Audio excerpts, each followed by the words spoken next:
या केंद्र सरकार राज्य सरकार ला केवल बदनाम करे के काम करे थे ताकि कैसो करके सत्ता प्राप्त कर सके। और छत्तीसगढ़ के जतका खदान है, फैक्ट्री है, नगर नार की स्टील प्लांट है, पावर प्लांट है, वो सब ला अडानी सौंप दे। तो सवाल है बात के ये प्रदेश हमार हरे कि अडानी खरे? हमारे छत्तीसगढ़िया मन कह रहे ना छत्तीसगढ़ क्या है, तो यहां के धन संपदा हमार बर होना चाहिए कि ओकर बर होना चाहिए? अब तय ही करना है कि छत्तीसगढ़ ला बचाना है कि छत्तीसगढ़ ला बेचवाना है। बहनी मन बताओ, बचाना है ना? तो एक दो रास्ता है, एक बेचने वाला के और दूसरा बचाने वाला। कांग्रेस पार्टी और नेता राहुल गांधी जी 5 साल पहले आप लकेरी से कि किसान के ऋण माफी करबो, 2500 रुपया क्विंटल धान देबो, 400 यूनिट तक की बिजली बिल हाफ करबो, 4000 प्रति मानक बोरा के दर से तेंदू पत्ता खरीदबो।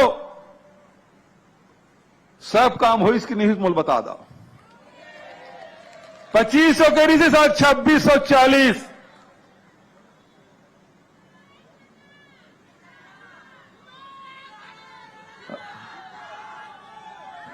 काका अभी जिंदा है।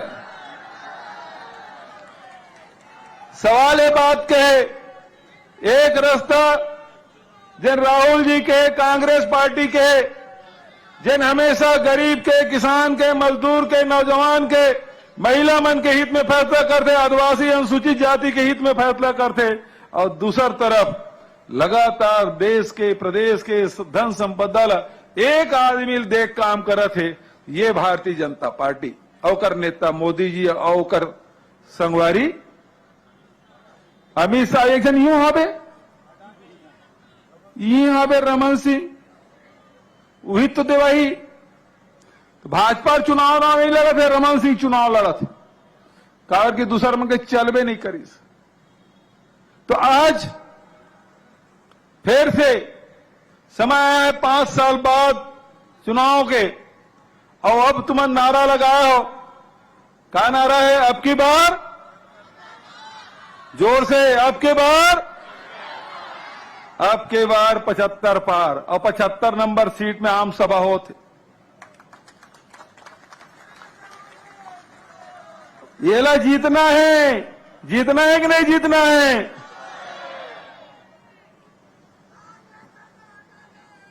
हाँ, पूरा राजनांदगांव जिला में एक ठक भाजपा की सीट रही गिरी से वो करगल नींदना है। तो आज आपसे मैं कहना चाहता हूं, 5 साल आपके सेवा करें, सुख में, दुख में, संकट में, हर स्थिति में आपके साथ खड़े रहें। कोरोना काल में भी हमारी सरकार है 3 महीना का राशन एडवांस में सबके घर पहुंचाए काम करी। अभी 1 नंबर के बेचू और बाद सरकार बनाओ, ऋण माफी फिर से होई। ऋण माफी फिर से होना चाहिए कि नहीं होना चाहिए? लेकिन भाजपा वाला मन के पेट में पीड़ा होते हैं। भुवन दे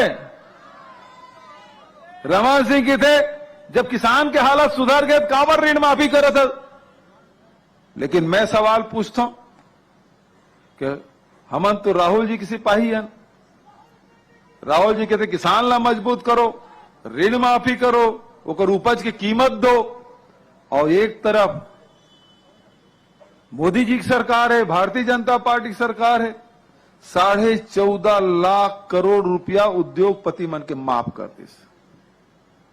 14.5 लाख।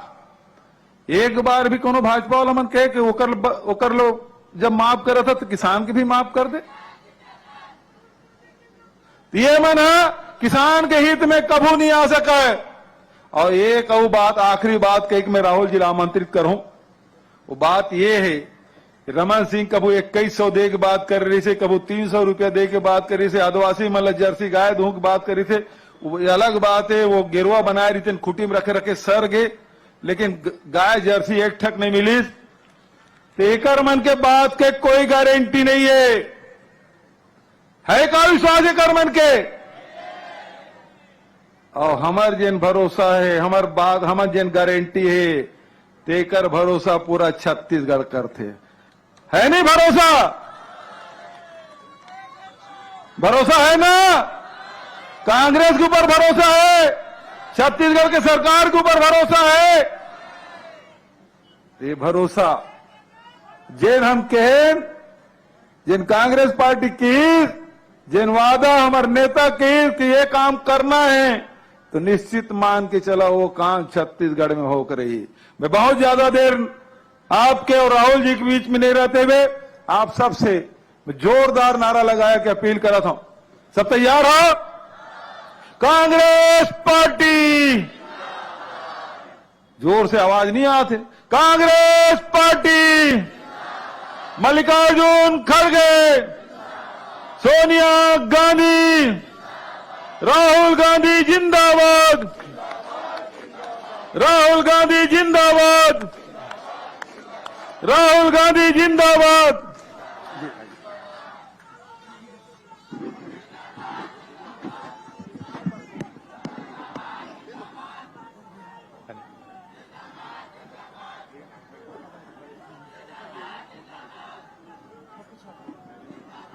भूपेश बघेल जी, साहू जी, चरणदास महंत जी, स्टेज पे कांग्रेस पार्टी के वरिष्ठ नेता, भाइयों और बहनों, प्रेस के हमारे मित्रों, आप सबका यहां बहुत बहुत स्वागत, नमस्कार। भैया आप बंद कीजिए, डिस्टर्ब मत कीजिए।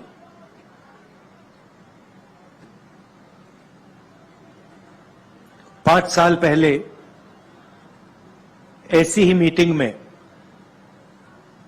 बघेल जी ने, मैंने, कांग्रेस पार्टी के सीनियर नेताओं ने छत्तीसगढ़ की जनता से 3-4 वायदे किए थे। सबसे बड़ा वायदा कि छत्तीसगढ़ में किसानों का कर्जा माफ होगा और एक ऐसी सरकार आएगी जो किसानों की रक्षा करेगी, जो किसानों की, मजदूरों की आवाज सुनेगी और उनको सुनकर सरकार चलाई जाएगी। हमने ये भी कहा था कि धान के लिए छत्तीसगढ़ के किसानों को 2,500 रुपए प्रति क्विंटल मिलेगा। अब मैं आपसे पूछना चाहता हूं, क्या हमने आपको सच बोला था या झूठ बोला था?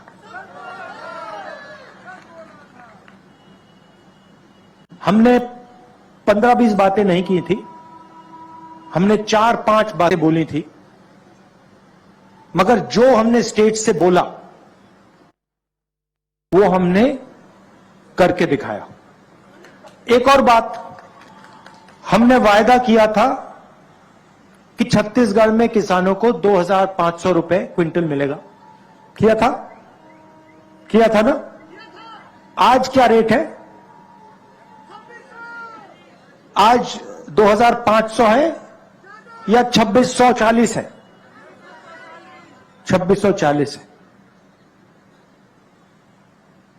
तो जो हमने वायदा किया था उससे हम आगे निकल गए हैं। वहां हम नहीं रुके नहीं। हम आपको यह कह सकते थे कि देखिए, हमने तो 2,500 की बात करी थी, हमने 2,600, 700, 800 की बात तो नहीं की थी, मगर नहीं, हमने उसको 2,640 कर दिया। और आप बोलो भी ना, हम इसको आने वाले समय में 3,000 तक ले जाएंगे। क्यों? आपको बोलने की जरूरत नहीं है, क्योंकि हम किसान के दिल में जो है उसको हम समझ जाते हैं और उसकी आवाज जो दिल की आवाज होती है वो हम सुन लेते हैं।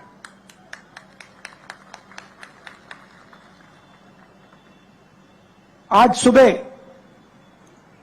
किसानों के साथ, मजदूरों के साथ बघेल जी और मैंने थोड़ा काम किया, बातचीत की और सारे के सारे किसान सब ने हमें कहा कि जो सरकार ने उनके लिए पिछले 5 साल में किया है उससे पहले किसी सरकार ने ऐसा काम नहीं किया है।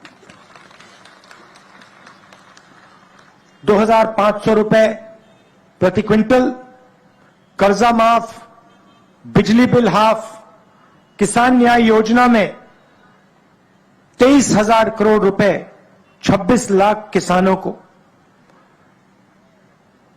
मजदूरों को 7,000 रुपए हर साल, 5 लाख मजदूरों को फायदा मिला। अब देखिए कांग्रेस पार्टी का तरीका देखिए। आज सुबह किसानों से बात हुई, मजदूरों से बात हुई। मजदूरों ने हमें कहा, बघेल जी को, साहू जी को, टीएस जी को, मुझे कि 7,000 रुपए थोड़ा कम है। मैंने बघेल जी से गाड़ी में बात की और हमने निर्णय ले लिया कि 7,000 नहीं, अब 10,000 रुपए हो जाएगा।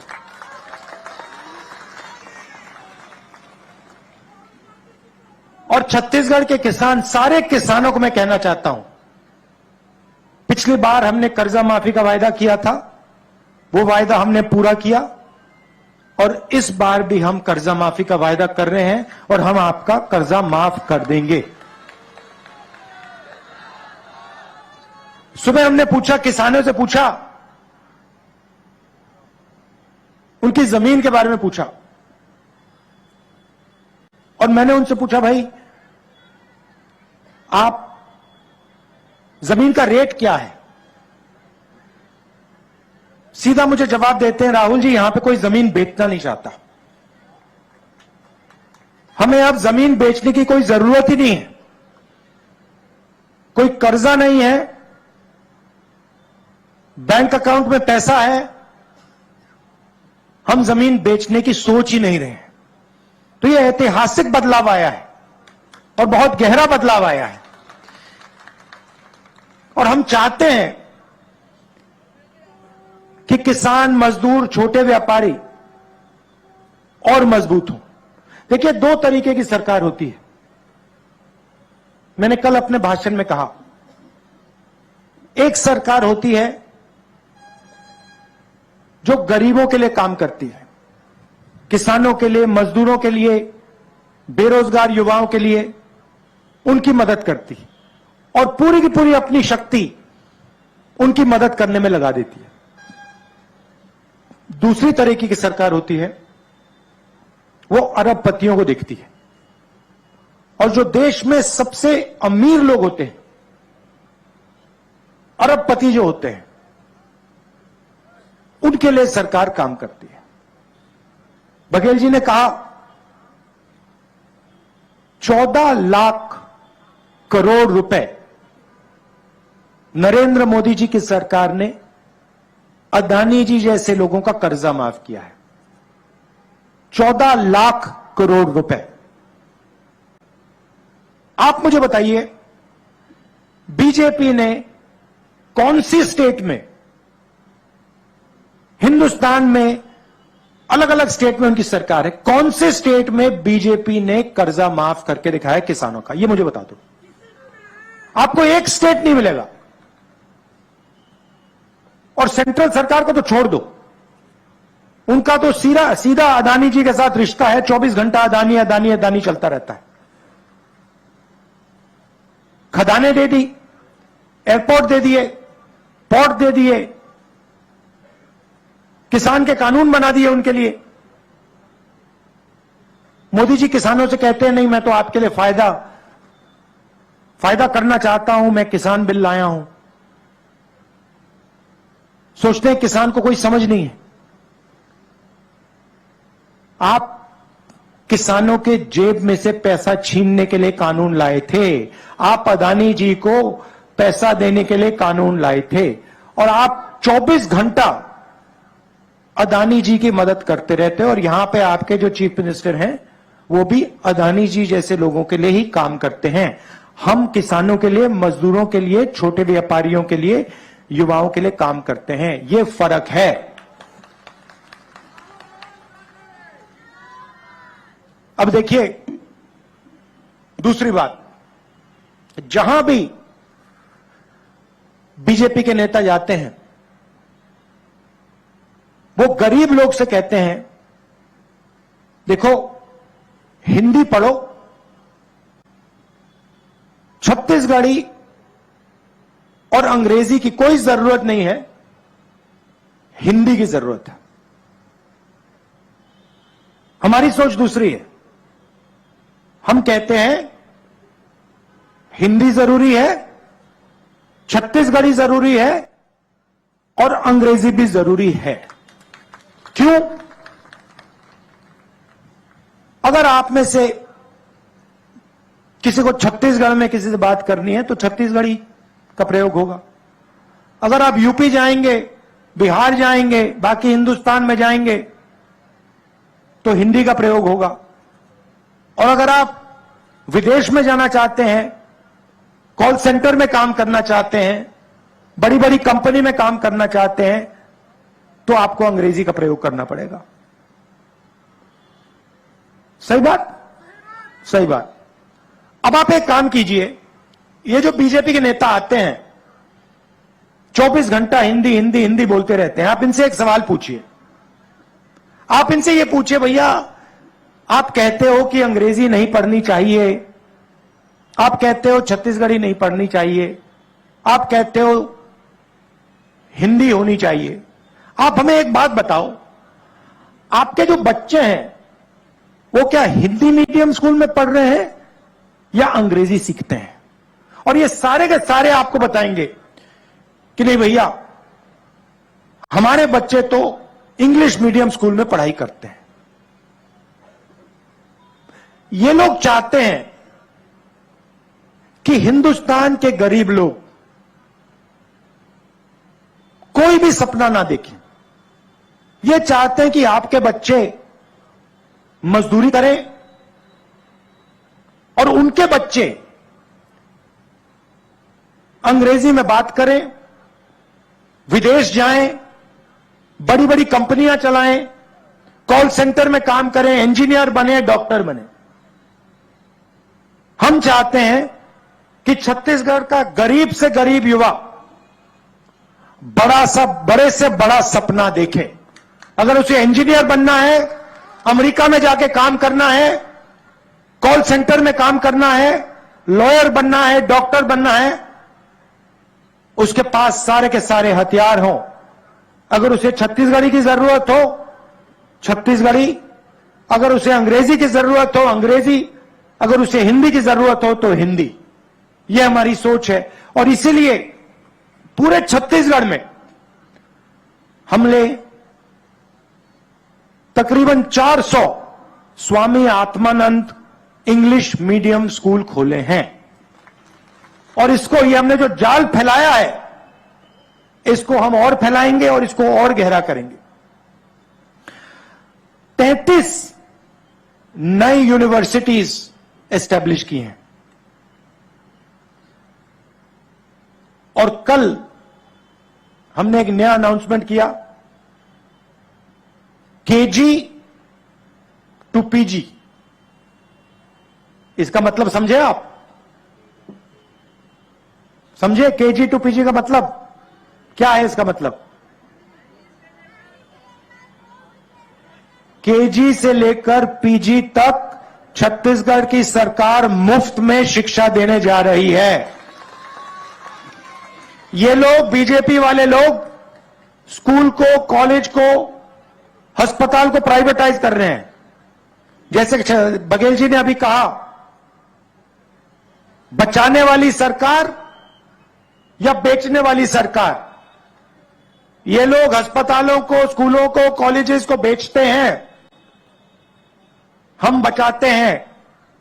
इसीलिए छत्तीसगढ़ में सरकारी स्कूल, सरकारी कॉलेज, सरकारी यूनिवर्सिटी में छत्तीसगढ़ के किसी भी युवा को 1 रुपया नहीं देना पड़ेगा, मुफ्त में आपकी शिक्षा होगी।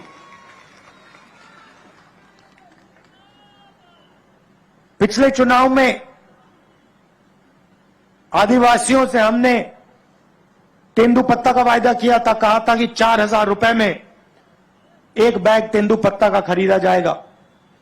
इस बार हम कह रहे हैं 4,000 रुपए साल के आपके ऑटोमेटिक बैंक अकाउंट में हम डाल देंगे, और जो आपके जंगल में जो चीजें उगती हैं,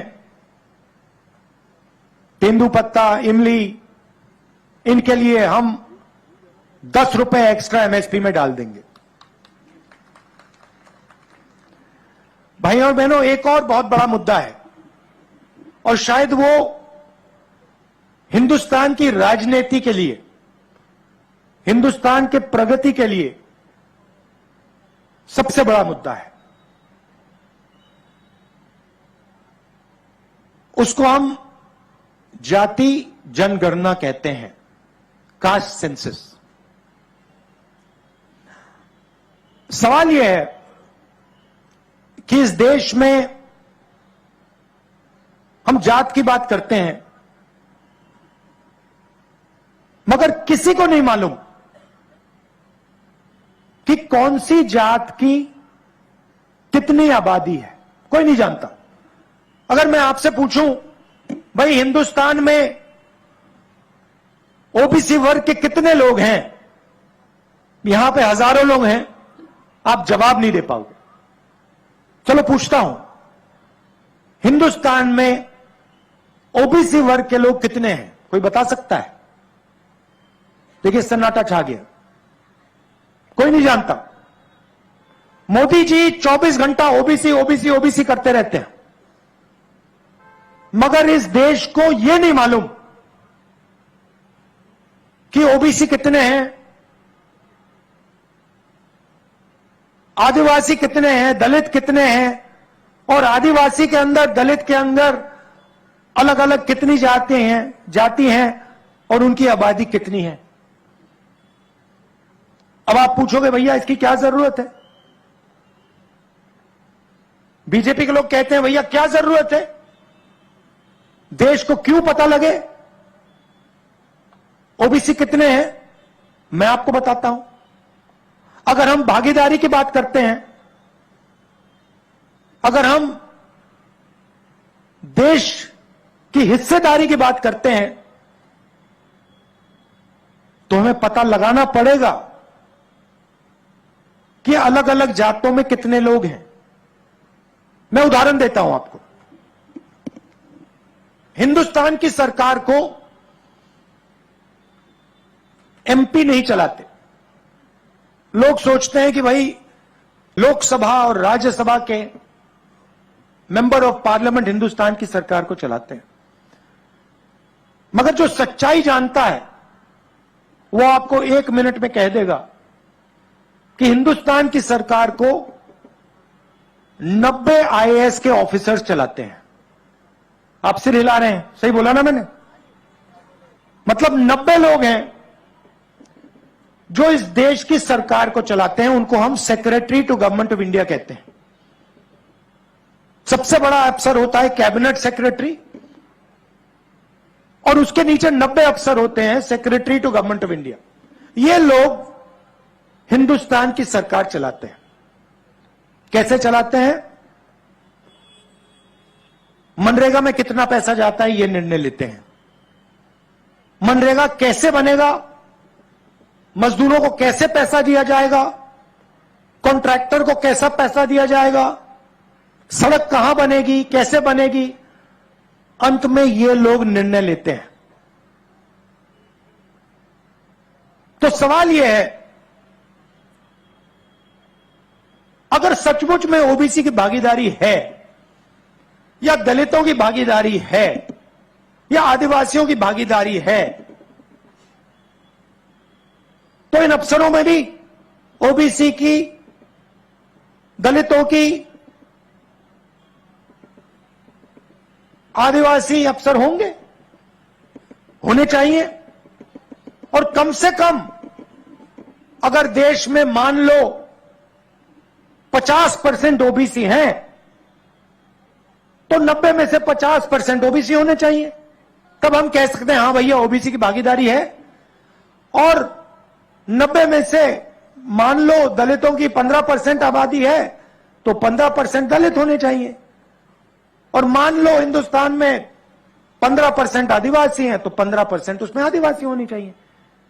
तो फिर हम कह सकते हैं हां भैया आदिवासी भी शामिल है, दलित भी शामिल है, ओबीसी भी शामिल है। और जब हिंदुस्तान का बजट बांटा जाता है, लाखों करोड़ रुपए बांटे जाते हैं, तो उसमें ओबीसी की भी आवाज है, दलित की भी आवाज है, आदिवासी की भी आवाज है, जनरल की भी आवाज है। अब सच्चाई सुनिए, 90 अफसर हैं, 90 में से 3 अफसर ओबीसी से आते हैं। आदिवासियों की बात करते हैं, 90 में से 3 आदिवासी हैं, 3 ओबीसी हैं। और मजा वहां नहीं बंद खत्म होता।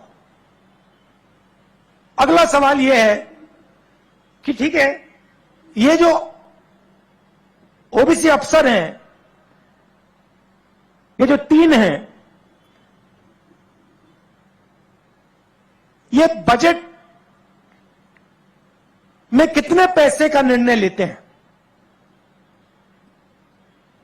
यहां जो ओबीसी युवा हैं, आप हिल जाओगे, आपको गुस्सा आएगा। भाइयों और बहनों, हिंदुस्तान के बजट में ओबीसी अफसर सिर्फ 5% निर्णय लेते हैं। क्या हिंदुस्तान में ओबीसी की आबादी 5% है? कम से कम 50% है। तो ओबीसी युवाओं को नरेंद्र मोदी से यह सवाल पूछना चाहिए, हमारी आबादी 50%, आप 24 घंटे कहते हो ओबीसी सरकार, ओबीसी सरकार, ओबीसी सरकार, और हमारा हक 5%। ये किसका बेवकूफ बना रहे हो आप? यह सवाल हिंदुस्तान के हर ओबीसी युवा को नरेंद्र मोदी से पूछना चाहिए। चलिए अब आदिवासियों की बात करते हैं। यहां आदिवासी हैं। भाइयों और बहनों, ओबीसी 5% निर्णय लेते हैं, आदिवासी कितना लेते हैं? आदिवासी युवा, आप अच्छी तरह सुनो। अगर हिंदुस्तान की सरकार 100 रुपए खर्च करती है, तो हिंदुस्तान के आदिवासी अफसर 100 में से 10 पैसे का निर्णय लेते हैं। ओबीसी 5% और आदिवासी 0.1% निर्णय लेते हैं। और सुनना है तो दलित 1% निर्णय लेते हैं। इसीलिए जाति जनगणना की जरूरत है। हम जानना चाहते हैं कि इस देश में ओबीसी 5% निर्णय ले रहे हैं, उनकी आबादी क्या 5% है या 50%? और अगर 50% है, तो नरेंद्र मोदी जी की सरकार में जो हो रहा है वो सरासर अन्याय है। इसीलिए कांग्रेस पार्टी अपनी मीटिंग में कह रही है, मैं कह रहा हूं, बघेल जी कह रहे हैं, खारगे जी कह रहे हैं, कि कांग्रेस पार्टी ने जो जनगणना की थी, जाति जनगणना की थी, आंकड़े आपके पास हैं मोदी जी, उनको आप पब्लिक कर दीजिए। देश के आदिवासियों को, दलितों को, पिछड़ों को आप बता दीजिए उनकी आबादी कितनी है। डरने की क्या जरूरत है? नरेंद्र मोदी जी यहां आते हैं, लंबे लंबे भाषण देते हैं, कहते हैं मैं ओबीसी हूं, मगर यह नहीं कह सकते कि भैया मैं ओबीसी हूं मैं जानना चाहता हूं कि इस देश में मेरे जैसे ओबीसी कितने हैं। ये नरेंद्र मोदी की नहीं कहते। क्यों नहीं कहते? क्योंकि ओबीसी के लिए काम ही नहीं करते, वो अदानी जी के लिए काम करते हैं। और अगर उन्होंने कह दिया, गलती से भी कह दिया कि भैया जाति जनगणना होनी चाहिए, तो जो वो अदानी जी के जेब में डाल रहे हैं वो नहीं डाल पाएंगे। तो हमने तो निर्णय ले लिया है, जैसे ही हमारी सरकार दिल्ली में आएगी हम उसी दिन जाति जनगणना का काम शुरू कर देंगे। और यहां पे छत्तीसगढ़ में हमारी सरकार आएगी तो जाति का सेंसस उसी दिन छत्तीसगढ़ में शुरू हो जाएगा। कर्नाटक में शुरू हो गया है, राजस्थान में शुरू हो गया है, यहां पे भी हम काम शुरू कर देंगे। यह मैं आपसे कहना चाहता था। और जाति जनगणना के बाद पिछड़ों का, दलितों का, आदिवासियों का एक नया चैप्टर लिखा जाएगा। उनकी प्रगति के लिए, उनके विकास के लिए ऐतिहासिक काम शुरू हो पाएगा। आप सब यहां आए, इसके लिए दिल से बहुत बहुत धन्यवाद। नमस्कार, जय हिंद।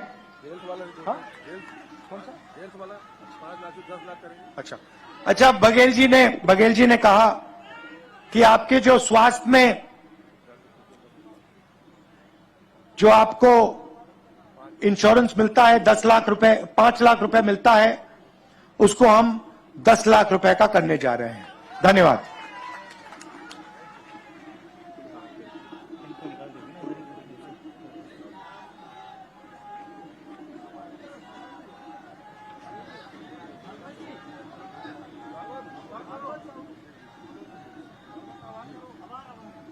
अब मैं इस सभा के लिए, आभार के लिए जिला ग्रामीण कांग्रेस कमेटी के अध्यक्ष भाई भागवत साहू जी को आमंत्रित करता हूं कि आभार करें।